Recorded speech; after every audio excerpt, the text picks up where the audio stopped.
Hey everyone, it's Erin Sorensen with Hail Varsity. I am joined by Greg Smith, also of Hail Varsity. He is back this week after a 1-week hiatus from the recruiting question of the week. Greg, how are you?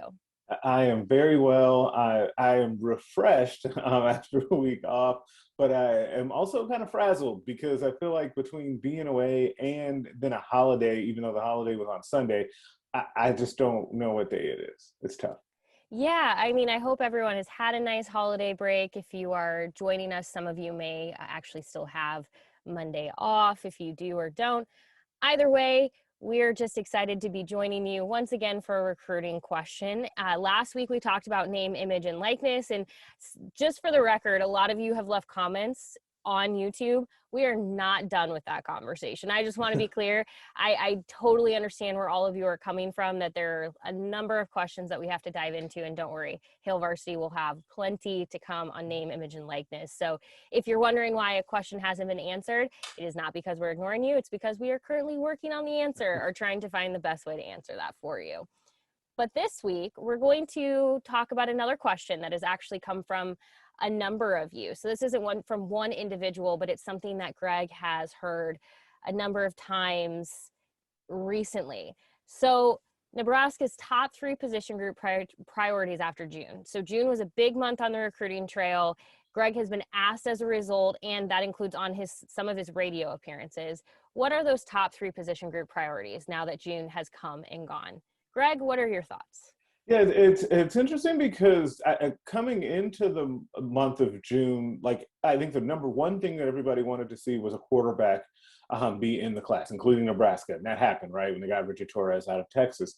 But that doesn't mean that there were not still needs that need to be met, especially with it being a smaller class. To me, the number one thing that jumps out for Nebraska's class moving forward is defensive back.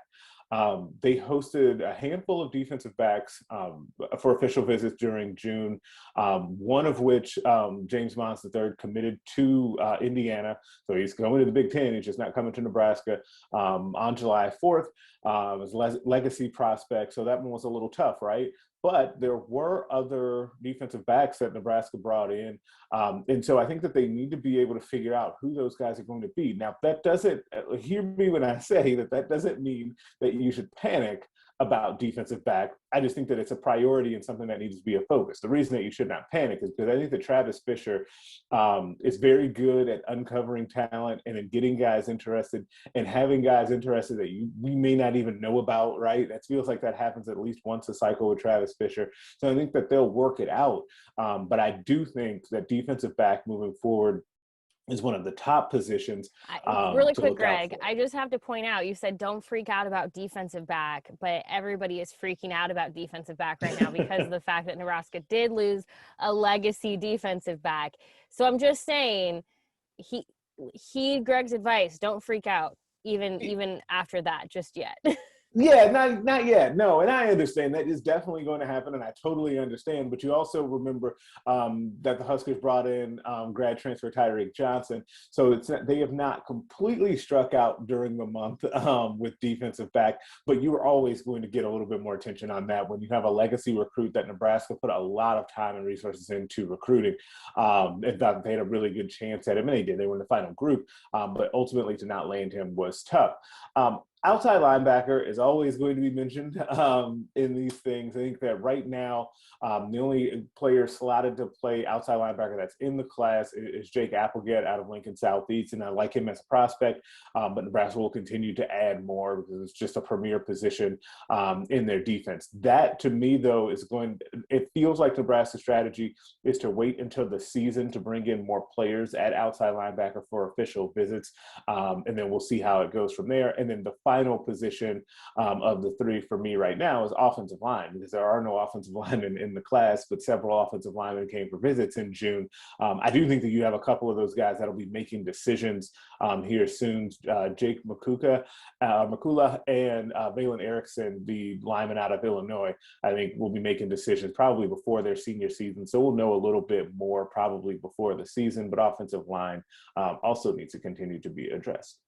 And we hear a number of you. So when we share really any updates, it seems like with recruiting, things are either going just swimmingly or things are really, really bad. And I saw a couple of messages over the weekend that people were feeling underwhelmed by this current recruiting class, that it's not quite to the level that they were hoping it would be at this point. But we have talked about this quite a bit in these recruiting videos so far. And I really want to say, and I think I speak for Greg when I say this as well, please do not panic just yet for any class. And I'm not even just talking with Nebraska. I'm talking across the board with any class. The reason I'm saying that it's hard to look at any one class and go, this one's great, this one's not, this one's underwhelming, this one's performing, they're like living up to the hype, whatever.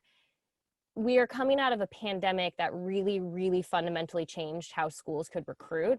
And that is also going to change how recruits will take visits, how their timelines have shifted because they want to be able to be seen. Maybe recruits that had previously thought, I'll commit prior to my senior season are now saying I'm going to wait because I'd like people to be able to see more of my film heading into that season. There are a number of reasons that recruits are either waiting or changing timelines, and that is going to make things either feel underwhelming or overwhelming or insert whatever you might be feeling here right now. So I would caution anyone from looking at any recruiting class and going, that's it, done deal just yet. I think this is one we're going to have to truly wait just a little longer to evaluate for any school. Now, that's not to say, Nebraska, you won't be feeling underwhelmed in December. You could still feel that way. I'm just saying wait a little bit longer because timelines have definitely shifted over the last year and a half. Yeah, absolutely. And I think that there's also a huge elephant in the room, which is Nebraska's performance, right? I think that That too. Nebraska, in two ways. One, their past performance under Scott Frost, I think, is hurting them on the recruiting trail. But I also think that how they perform on the field this year is going to alter what happens with this class. This class could take off. And the thing is, though, is it's going to be tough because there's only so many spots left. There's probably only 7 or 8 spots left in the class. So how much can it really take off, even if you brought in a bunch of high-level 4-star guys? But I do think that Nebraska starting the season well, maybe more so than any year under Frost so far, is going to be a big factor in what happens with this recruiting class. You know, it's going to be an interesting season for a number of reasons. Obviously, Nebraska is currently looking for an athletic director. I don't know how much sometimes athletic director searches really do or don't affect recruits. I don't think that really has as much of a I don't think that carries as much weight as, say, like, obviously a coaching staff itself, or Right. when they lose a position coach. I'm sure it does give some people hesitation, but I don't think with how quickly Nebraska is hopefully moving with this search that it will have too much of a bearing on, recruiting itself. Again, I don't think an AD has as much of an impact. So it'll be interesting to kind of see how things start to shape up. I mean, we're really close. I want to just tell everyone, like, this is how close Nebraska is to this season beginning, or at least the preparation for it. Is Big Ten Media Days are about 3 weeks away.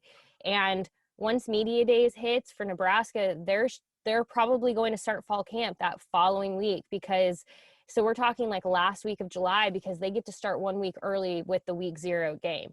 So, I mean, we are going to be just rocking and rolling very, very soon. And that will tell us a lot about recruiting very quickly, because like Greg said, it will, as we start to see how Nebraska performs in the first few games of the season, that's going to probably start to tell us what to expect by the time the early signing period comes in December.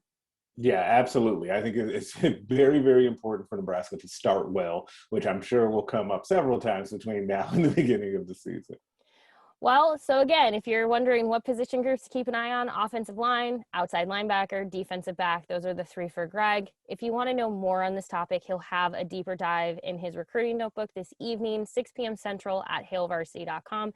Go ahead and just bookmark Hail Varsity. Greg publishes a recruiting notebook Sunday through Thursday, 6 p.m. Central, hailvarsity.com, with the exception of most major holidays, so like the 4th of July.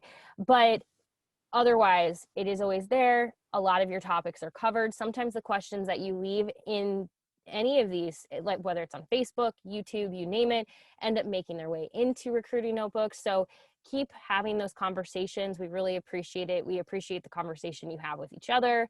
We appreciate the tweets. So you can tweet at Greg Smith HV or at Hail Varsity. I am also at Erin Sorensen, but if you tweet at me one of your recruiting questions, I'm going to send it to Greg. So maybe still tag him in. But we do appreciate it. It's going to be interesting. Greg, I'm eager to hear more as time goes on. I am glad you're eager to hear more. Thank you all for your participation. We will be back next week, so keep leaving those questions, send them to Greg, and we'll talk to you soon.